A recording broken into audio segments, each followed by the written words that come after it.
Hi hello and welcome to school students corner. இன்றைக்கி இந்த வீடியோவில் நீங்கள் பார்க்க போகிறது 5th ஸ்டாண்டர்ட் டேர்ம் 1 சயின்ஸ் தான் பார்க்க போகிறோம். ஸோ ஃபர்ஸ்ட் யூனிட் பார்க்க போகிறோம். ஸோ அதில் பார்த்தோம் அப்படின்னா first lesson organ system. So today we are going to see about organ system. So organ system அப்படின்னா நம்மளோட internal organs then external organs என்னென்னலாம் ப்ராசஸ் நம்மளோட இன்சைட் த பாடி அக்கர் ஆகுது. ஸோ இந்த மாதிரியான இன்ஃபர்மேஷன் அண்ட் ஃபேக்ட்ஸ் இந்த லெசனில் நம்ம என்ன பண்ணலாம் தெரிஞ்சுக்கலாம். ஓகே, ஸோ ஃபர்ஸ்ட் இன்ட்ரொடக்ஷன் பார்த்தோம் அப்படின்னா we get energy for our daily activities from the food we eat. அது நமக்கு நல்லாவே தெரியும். நம்ம டெய்லியும் சாப்பிட்றதுக்கு காரணமே வந்து நம்ம எதுக்காக சாப்பிட்றோம்? எனர்ஜி கிடைக்கணும் அப்படின்றதுக்காக தான் நம்ம என்ன பண்ணுறோம்? சாப்பிட்றோம் இல்லையா? So how is the food converted into energy? நம்ம சாப்பிட்றது ஃபுட்டு, ஆனால் அது எப்படி நமக்கு வந்து எனர்ஜியாக கன்வெர்ட் ஆகுது அப்படின்னு நமக்கு கொஷின் மார்க் இருக்கும் இல்லையா? So it is through the process call digestion. So என்ன ப்ராசஸ்னால அதை எனர்ஜியாக மாறுது? Due to digestion. ஓகேவா? ஸோ அப்போ டைஜஷன் நடக்கும்போது it converts the food into energy. அப்போ ஃபுட் வந்து என்னவா கன்வெர்ட் ஆகுது? எனர்ஜியாக கன்வெர்ட் ஆகுது. It converts into energy. Okay, then next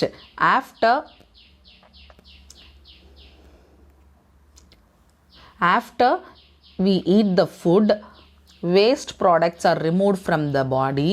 The process involved in this is called excretion. ஓகேவா? ஸோ நம்ம ஃபுட் சாப்பிட்டதுக்கு அப்புறமா பார்த்தோம் அப்படின்னா what happens? It secretes the food. ஓகேவா? ஸோ அப்போ அந்த ஃபுட் வந்து நல்ல ஃபுட்லாம் வந்து நமக்கு எனர்ஜியாக கன்வெர்ட் ஆகிடும் டைஜஷனில். மீதி ஃபுட் எல்லாமே எக்ஸ்க்ரீஷன் ஆகிடும். ஓகேவா? So the waste food are excreted. Then next we need oxygen to survive. நம்ம உயிர் வாழறதுக்கு ஆக்சிஜன் தேவை. நமக்கு தெரியும் நம்ம வந்து ஆக்சிஜனை இன்டேக் பண்ணுறோம், கார்பன் டை ஆக்சைடை அவுட் பண்ணுறோம் இல்லையா? ஸோ அப்போ நமக்கு இன்டேக் பண்ணுறதுக்கு அந்த ஆக்சிஜன் நமக்கு ரொம்ப முக்கியம். So our body gets oxygen through the process call respiration. So இப்போ நம்ம இங்கே 3 டேர்ம் பார்த்துருக்கோம். ஒன்று டைஜஷன், அடுத்தது வந்து எக்ஸ்க்ரீஷன், தென் நெக்ஸ்ட் பார்த்தோம் அப்படின்னா ரெஸ்பிரேஷன். ஓகேவா? டைஜஷன் வந்து நம்ம சாப்பிட்ட ஃபுட்டை எனர்ஜியாக மாற்றுறதுக்கு, எக்ஸ்க்ரீஷன் வந்து நம்ம சாப்பிட்ட ஃபுட்லேருந்து வேஸ்ட் மெட்டீரியலை மட்டும் ரிமூவ் பண்ணுறதுக்கு, தென் ரெஸ்பிரேஷன் வந்து நம்ம எடுத்துக்கிற ஆக்சிஜனை எடுத்துக்கிறதுக்காக ஹெல்ப் பண்ணுறது. ஓகேவா? So this is the 3 terms. Okay, so this process are carried out by different organs in our body. So இப்போ டைஜஷன் நடக்கிறதா இருந்தாலும் சரி, எக்ஸ்க்ரீஷன் நடக்கணுன்னாலும் சரி, ரெஸ்பிரேஷன் நடக்கணுன்னாலும் இந்த ப்ராசஸ் நடக்கிறதுக்கு நம்மளோட உடம்புல சில ஆர்கன்ஸ் நமக்கு தேவை. ஸோ அந்த ஆர்கன்ஸ் தான் வந்து என்ன பண்ணோம் பார்த்தீங்கன்னா சப்போர்ட்டிவாக இருக்கும். எதுக்கு அப்படின்னு பார்த்தீங்கன்னா இந்த ஃபங்க்ஷனிங்கை நடத்துறதுக்கு. ஓகேவா? So that is the thing they are saying here. So different organs form the organ system. So ஒரு ஆர்கன் மட்டும் ஆர்கன் சிஸ்டம்னு சொல்ல முடியாது. எல்லா ஆர்கன்ஸுமே நம்ம சேர்த்து தான் நம்ம என்னன்னு சொல்லணும்? ஆர்கன் சிஸ்டம்னு சொல்லணும். ஓகேவா? For example lungs, kidney, pancreas, stomach, intestine இதெல்லாம் சேர்ந்தாதான் அது ஆர்கன் சிஸ்டம். வெறும் லங்ஸ் மட்டும் அப்படின்னு சொன்னோன்னா it is an organ. Okay, so அப்போ கலெக்டிவாக உள்ளே இருக்க எல்லா ஆர்கன்ஸும் சேர்ந்து we will tell it as organ system. So இந்த லெசனில் பார்த்தோம் அப்படின்னா we are going to study about the different organ system in our body. Okay, so அந்த ஆர்கன் சிஸ்டம் பற்றியும் அந்த பர்டிகுலர் ஆர்கன் சிஸ்டமோட ஃபங்க்ஷனாலிட்டிஸ் என்னென்ன, ஸோ அது என்ன செய்யுன்றதை பற்றியும் நம்ம பார்க்க போகிறோம். ஸோ ஃபர்ஸ்ட் பார்த்தோம் அப்படின்னா டைஜஸ்டிவ் சிஸ்டம். ஓகேவா? நம்ம ஏற்கனவே இங்கே பார்த்தோம் நம்மளோட ஃபுட்டை வந்து எனர்ஜியாக கன்வெர்ட் பண்ணுறதுக்கு நமக்கு என்ன தேவைப்படுது? digestive system தேவைப்படுது. So we can see about digestive system. So digestive system அப்படின்னு பார்த்தோம் அப்படின்னா the food we eat consists a complex compound like carbohydrates, proteins and fats. ஓகேவா? ஸோ நம்ம எடுத்துக்கிற எல்லா ஃபுட்லேயுமே பார்த்தோம் அப்படின்னா கார்போஹைட்ரேட்ஸ் இருக்கும். ஃபார் எக்ஸாம்பிள் நம்ம ரைஸ் எடுத்துக்கிறோம், பொட்டேட்டோ எடுத்துக்கிறோன்னா அதில் கார்போஹைட்ரேட்ஸ் இருக்கும். எக் எடுத்துக்கிறோம், மீட் எடுத்துக்கிறோன்னா ப்ரோட்டீன் இருக்கும்.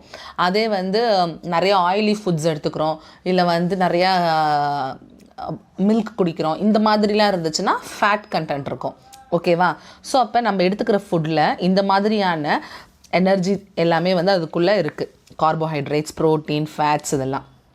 ஸோ அதை வந்து கன்வெர்ட் பண்ணணும், சிம்பிள் மாலிக்யூல்ஸாக கன்வெர்ட் பண்ணணும். சிம்பிள் மாலிக்யூல்ஸ் என்னென்ன அப்படின்னு பார்த்தீங்கன்னா glucose, amino acid, fatty acid, glycerol respectively. So இது எல்லாமே வந்து என்னன்னு சொல்கிறாங்க, சிம்பிள் மாலிக்யூல்ஸ். ஸோ எல்லாமே வந்து குட்டி குட்டி ஆட்டம்ஸ் எல்லாம் கம்பைண்டாக சேர்த்தா அதை மாலிக்யூல்ஸ்னு சொல்லுவோம். ஸோ நம்ம உடம்புலையுமே வந்து மாலிக்யூல்ஸ் ப்ரெசென்ட் ஆகிருக்கும். ஓகேவா, எல்லாத்துலேயுமே மாலிக்யூல்ஸ் இருக்கும். ஸோ அப்போ அந்த சின்ன சின்ன மாலிக்யூல்ஸை அதை நம்ம மாற்றணும். அதாவது இப்படி இதெல்லாம் வந்து சின்ன சின்ன மாலிக்யூல்ஸ். அதே இதுலேயே வந்து ரொம்ப குட்டி குட்டியாக டாட்டாக இருந்து இதெல்லாம் கலெக்டிவாக சேர்ந்துச்சுன்னா அது தனித்தனியாக இருக்கிறது ஆட்டம்ஸ். இதெல்லாம் ஒன்றா சேர்ந்தால் we will get the molecules. ஓகேவா. So here they are saying அதை வந்து ரொம்ப சிம்பிளராக மாற்றுறதுக்கு இந்த டைஜஸ்டிவ் சிஸ்டம் தேவை. அப்போ நம்ம எடுத்துக்கிற இந்த பொருள் எல்லாமே வந்து குளுக்கோஸாகவும், அமினோ ஆசிடாகவும், ஃபேட்டி ஆசிடாகவும், கிளிசராலாகவும் மாற்றுறதுக்கு we need a digestive system. So these simpler molecules are then assimilated either by blood or lymph in order to give us energy. So இது என்ன பண்ணும் அப்படின்னு பார்த்தீங்கன்னா இது எல்லாம் கம்பைன்ட் ஆகிட்டு அதோட ஒர்க் எல்லாத்தையுமே வந்து நம்மளோட பாடி ஆர்கன்ஸ் மூலியமாகவும் பிளட் மூலியமாகவும் நமக்கு எனர்ஜியாக அது என்ன பண்ணிடுது, கன்வெர்ட் பண்ணிடுது. So the process conversion of complex food molecules into simpler molecule is called as digestion. நம்ம வந்து ஒரு ஃபுல் ரைஸாக எடுத்து நம்ம என்ன பண்ணுவோம், வாயில் வைப்போம், அதை சியூ பண்ணிவிட்டு அதை ஸ்வாலோ பண்ணதுக்கு அப்புறமும் அது சின்ன சின்ன ரைஸாக இருக்கும். அது நம்மளோட ஸ்டொமக்குக்கு போனதுக்கு அப்புறமா தான் அந்த டைஜஷன் ஆக ஆரம்பித்த உடனே அது இன்னும் ஃபைன் மாலிகுல்ஸாக மாறும். ஓகேவா. ஸோ அப்போ அதுக்கு டைஜஸ்டிவ் சிஸ்டம் தேவை. Okay. So here they are saying there are two types. Okay, அந்த டைஜஸ்டிவ் சிஸ்டமே வந்து ரெண்டாக டிவைட் ஆகிருக்கு. ஒன்று பார்த்தீங்கன்னா digestive track and digestive gland. Then next பார்த்தோம் அப்படின்னா டைஜஸ்டிவ் ட்ராக்னா என்னென்னு பார்ப்போம். நெக்ஸ்ட்டு டைஜஸ்டிவ் கிளாண்டுனா என்னென்னு பார்ப்போம். ஓகே. ஸோ டைஜஸ்டிவ் ட்ராக் அப்படின்னா we can call it as alimentary canal. Okay, alimentary canal. So it is a coiled muscular tube extended from the mouth to the anus. coiledனா சுற்றி வளைச்சி அப்படிலாம் இருக்கும். ஓகேவா. ஸோ அப்போ இங்கேருந்து ஆரம்பித்து மவுத்லேருந்து ஆரம்பித்து நம்மளோட ஏனஸ் இங்கே வரைக்கும் என்ன ஆகுது அப்படின்னு பார்த்தீங்கன்னா இந்த டைஜஸ்டிவ் ட்ராக் இருக்குது.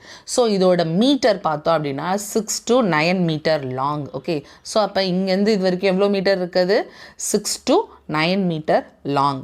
And it consist of many specialised division. So அங்கேருந்து இங்கே வர்றதுக்குள்ளேயே இதில் நிறைய டிவிஷன்ஸ் இருக்குதுன்னு சொல்கிறாங்க. இதுலேயே அங்கேருந்து இங்கேருந்து ரீச் ஆகிறதுக்குள்ள நிறைய டிவிஷன்ஸ் இருக்குது. ஓகேவா. ஸோ அது வந்து என்னென்ன அப்படின்னு பார்த்தீங்கன்னா 1 by 1 அரேஞ்ச் ஆகிருக்கும். ரைட் ஃப்ரம் மவுத்லேருந்து ஸ்டார்ட் ஆகி ஏனஸ் வரைக்கும் 1 by 1 என்ன ஆயிருக்கும், அரேஞ்ச் ஆகிருக்கும். என்னென்ன, ஃபஸ்ட்டு ஸ்டார்டிங்கில் மவுத்து, தென் நெக்ஸ்ட் பார்த்தீங்கன்னா பக்கிள் கேவிட்டி, தென் நெக்ஸ்ட் பார்த்தோம் அப்படின்னா pharynx, then next oesophagus, then next so oesophagus இதுதான். ஓகே. தென் நெக்ஸ்ட்டு ஸ்டொமக்ஸ் அதுலேயே வந்து small intestine, large intestine, rectum, then next இதுதான் ரெக்டம், அப்புறம் இது ஏனஸ். ஸோ இது எல்லாமே வந்து இங்கே ரெக்டம் அண்ட் ஏனஸ் இருக்குது, இங்கே ஸ்டொமக்கு, இது ஈசோஃபேகஸ், இங்கே தான் நமக்கு buccal cavity and mouth is there. So this are the digestive tract, அதாவது நம்ம சாப்பிட்ற உணவு வர வழி. ஓகேவா. ஸோ திஸ் இஸ் எலிமெண்ட்ரி கெனால்னு சொல்லலாம். ஓகேவா. Here they had given the picture, that is mouth, buccal cavity, pharynx, esophagus, stomach, small intestine, large intestine, anus. So இந்த மாதிரி தான் நம்மளோட டைஜஷன் நடக்கும் அப்படின்னு சொல்கிறாங்க. There are some organisms which live in the digestive system of animals. For example, tapeworm lives in the human intestine. ஓகேவா. So இந்த digestive ட்ராக்ல பார்த்தோம் அப்படின்னா சில சின்ன நுண்ணுயிர்கள் மைக்ரோ ஆர்கானிசம் மாதிரி சர்வைவ் பண்ணும் அப்படின்னு சொல்கிறாங்க. ஸோ அந்த மாதிரி ஆர்கானிசமில் பார்த்தோன்னா புழு இருக்குதுன்னு சொல்லுவாங்க இல்லையா, சின்ன சின்ன புழு, டேப் வார்ம்ஸ். ஸோ இந்த மாதிரியான வார்ம்ஸ்லாம் பார்த்தோம் அப்படின்னா நம்மளோட டைஜஸ்டிவ் ட்ராக்ல வளர்கிறதுக்கான சான்சஸ் இருக்குது. ஸோ நம்ம எப்பயுமே நம்மளோட பாடியை எப்போ என்ன பண்ணிக்கணும், க்ளீனாக வச்சுக்கணும். அதுக்கு நம்ம என்னென்னலாம் இன்டேக் பண்ணணும் அப்படின்னு பார்க்கணும். நீங்கள் குழந்தைங்களா இருக்கிறதால என்ன பண்ணுவீங்க, நிறைய சாக்லேட் சாப்பிடுவீங்க, ஜங்க் ஃபுட் சாப்பிடுவீங்க.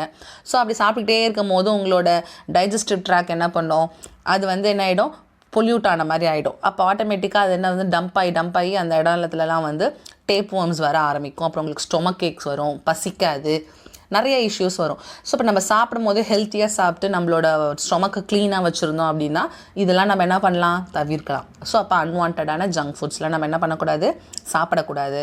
நமக்கு க்ளீன் இல்லாத ஒரு ஃபுட்டை சாப்பிடக்கூடாது. ஓகே, தென் நெக்ஸ்ட் பார்த்தோம் அப்படின்னா here they had given digestive glands. What are all the glands present in digestion? Okay, so important.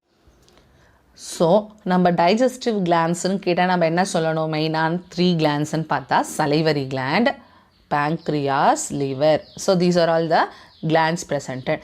So அப்போ நம்ம சலைவரி கிளாண்டுன்னு எடுத்துக்கிட்டோம் அப்படின்னா நமக்கு என்ன செக்ரீட் ஆகும்னா சலைவா செக்ரீட் ஆகும். என்ன செக்ரீட் ஆகும், சலைவா. ஸோ ஃபார் எக்ஸாம்பிள் நமக்கு ஒரு நல்ல ஒரு டெலிஷியஸான ஃபுட்டை எடுத்துகிட்டு வந்து நம்ம ஃப்ரெண்டில் வச்சாங்கன்னா நமக்கு மவுத் வந்து வாட்டரிங் ஆகும் இல்லையா, எச்சில் ஒழுகும்ல, அதுதான் வந்து சலைவா. ஓகேவா.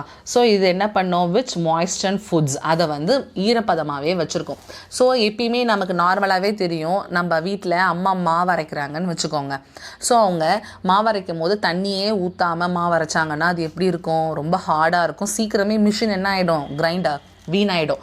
அதே உங்களுக்கு தண்ணி ஊற்றி அதுக்கப்புறமா மாவு அரைச்சாங்கன்னா என்ன பண்ணும், ஈஸியாக ஃபாஸ்ட்டாக என்ன பண்ணும், அந்த மிஷின் ஓடும். ஸோ அப்போ மிஷினில் எந்த பிரச்சனையும் ஏற்படாது. மாவும் நம்மளுக்கு என்ன ஆகிடும், அழகாக அரைச்சி தோசை ஊற்றுறதுக்கு சூப்பராக வரும் இல்லையா. ஸோ அதே மாதிரியே தான் நம்மளோட டைஜஸ்டிவ் சிஸ்டமுக்கும் நம்ம ஃபுட்டை வந்து கிரைண்ட் பண்ணுறதுக்கு மாய்ஸ்டர் தேவை, அதாவது ஈரப்பதம் தேவை. அது எங்கேருந்து கிடைக்கும்னு பார்த்தீங்கன்னா நம்மளோட எச்சல் சலைவாலேருந்து தான் கிடைக்கும். ஓகேவா. ஸோ சலைவா கண்டெய்ன்ஸ், அப்போ அந்த எச்சலில் என்ன இருக்குது, சலைவாவில் என்ன இருக்குது அப்படின்னு பார்த்தோன்னா it contains enzymes which break down complex starch into simple carbohydrates molecule. நம்ம ஏற்கனவே சொன்னோம் டைஜஸ்டிவ் ட்ராக்ல வந்து ஃபுட் போகணும் அப்படின்னா அது எல்லாமே சின்ன சின்ன மாலிக்யூல்ஸாக என்ன ஆகிடணும், பிரிஞ்சிடணும், பிரேக் டவுன் ஆகிடணும்னு. ஸோ அப்போ இந்த சலைவா தான் என்ன பண்ணுது, அந்த ஃபுட்டு எல்லாத்தையுமே வந்து பிரித்து தனித்தனியாக கொடுக்குது. அப்போ அதனால தான் அதை வந்து கிரைண்ட் பண்ணுறதுக்கு ஈஸியாக இருக்குதுன்னு சொல்கிறாங்க. ஸோ அப்போ பேங்க்ரியாஸ் என்ன பண்ணோம், pancreas produce pancreatic juice which contain digestive enzymes for digesting fats, proteins and carbohydrates. So இப்போ இந்த ஃபேட்ஸ், ப்ரோட்டீன், கார்போஹைட்ரேட்ஸ் இது எல்லாத்தையுமே பிரித்து தனித்தனியாக அதை வந்து கிரைண்ட் பண்ணி எடுக்கிறதுக்கு மெயின் ஒர்க் வந்து என்ன பண்ணோன்னா பேங்க்ரியாஸ் பண்ணும். ஸோ பேங்க்ரியாஸில் பார்த்தோம் அப்படின்னா அது பேங்க்ரியாட்டிக் ஜூஸை வந்து அதை எக்ஸ்ட்ராக்ட் பண்ணும். ஸோ அப்போ வயிற்றில் போயிட்டு அந்த டைஜஷன் ஸ்டார்ட் ஆகும் போது அந்த டைஜஷன் நடந்துகிட்டு இருக்கும் போது பேங்க்ரியாஸ் ஜூஸ் அதை கொடுக்கும். அப்போ வந்து ஈஸியாக டைஜஸ்ட் ஆகும் போது இட் வில் தனித்தனியாக அது வந்து என்ன பண்ணும், பிரிக்கும் fat, protein, carbohydrates. So liver என்ன பண்ணும், லிவர் வந்து பைல் ஃபார் டைஜஷன் ஆஃப் ஃபேட்டை மட்டும் எரிக்கிறதுக்காக என்ன பண்ணும், லிவர் வந்து பைல் ப்ரொடியூஸ் பண்ணும். So this is the liver. So இது மூலயமா நம்ம என்ன பண்ணலாம், we can easily what to நம்ம டைஜஸ்டிவ் கிளான்ஸை ஈஸியாக கொண்டு வந்து டைஜஷனை நடத்தலாம். So the 3 pair of salivary gland, parotid, sublingual and